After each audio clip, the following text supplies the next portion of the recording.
নমস্কার। বাঙালিয়ানায় আজকের আমাদের রেসিপি হচ্ছে গাজরের হালুয়া।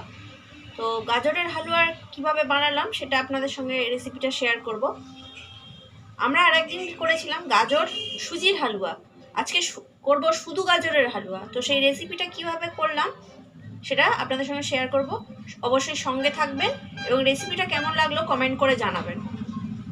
চ্যানেলটাকে সাবস্ক্রাইব করবেন নতুন নতুন রান্নার রেসিপি পাওয়ার জন্য। সঙ্গে থাকুন। সঙ্গে থাকার জন্য অগ্রিম ধন্যবাদ। আমি প্রথমে এখানে গাজরগুলোকে একটু ভেজে নেব। আমি এখানে ঘি দিয়ে দিচ্ছি বড় চামচের 1 চামচ, তার মধ্যে দিয়ে দিচ্ছি অর্ধেক তেজপাতা।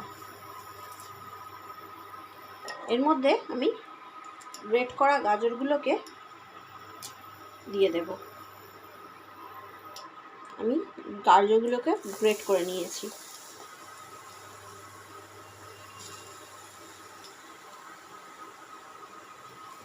এগুলোকে পুরো ভেজে নেব যতক্ষণ না গাজরের রসটা শুকনো হবে। দিয়ে দেব দুধটা, যেটা আমি আগে থেকেই জাল করে রেখেছি।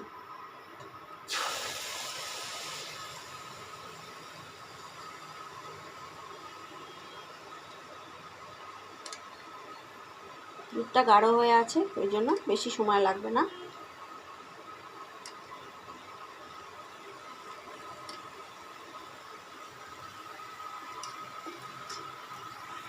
এইভাবে এরপরে একটু নেড়ে চেড়ে দেব।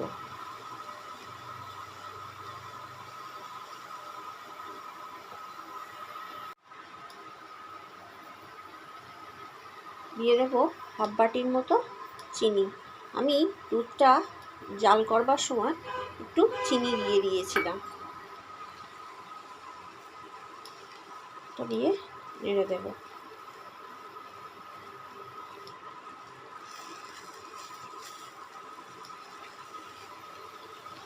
দিয়ে ভালো করে নাড়িয়ে নেব।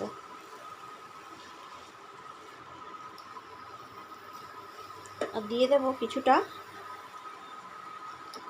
Condense milk.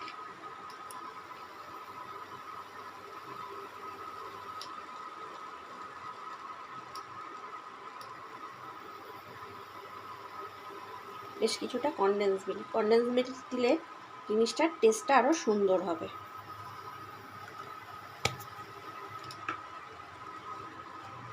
দিয়ে ভালো করে নেড়ে দেব।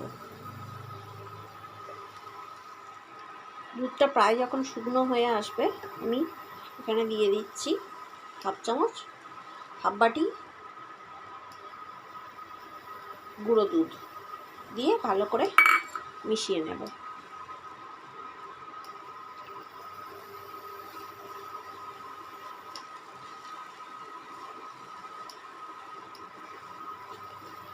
এইভাবেই কিছুক্ষণ নাড়ালে রেডি হয়ে যাবে আমাদের গাজরের হালুয়া।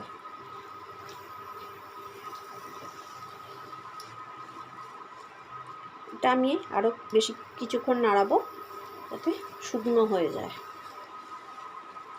জিনিসটা টেনে যায়। গাজরের হালুয়াটা আমার রেডি। নামাবার আগে আমি এর মধ্যে দিয়ে দেব আর একটু ঘি।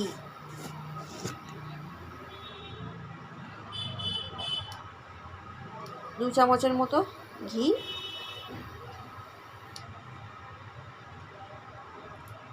আর দিয়ে দেব আমি কিছুটা কাজু বাদাম গুঁড়ো করে রেখেছি, সেই কাজু বাদাম গুঁড়োটা। কাজু বাদামের গুঁড়োটা দিয়ে দেব।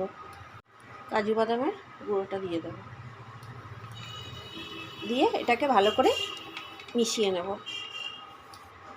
কাজু বাদামের গুঁড়োটা দিলে অল্প অল্প ভাঙাগুলো মুখে পড়বে, আর কাজু বাদাম দিলে জিনিসটার টেস্টটা আরও সুন্দর হয়ে যাবে।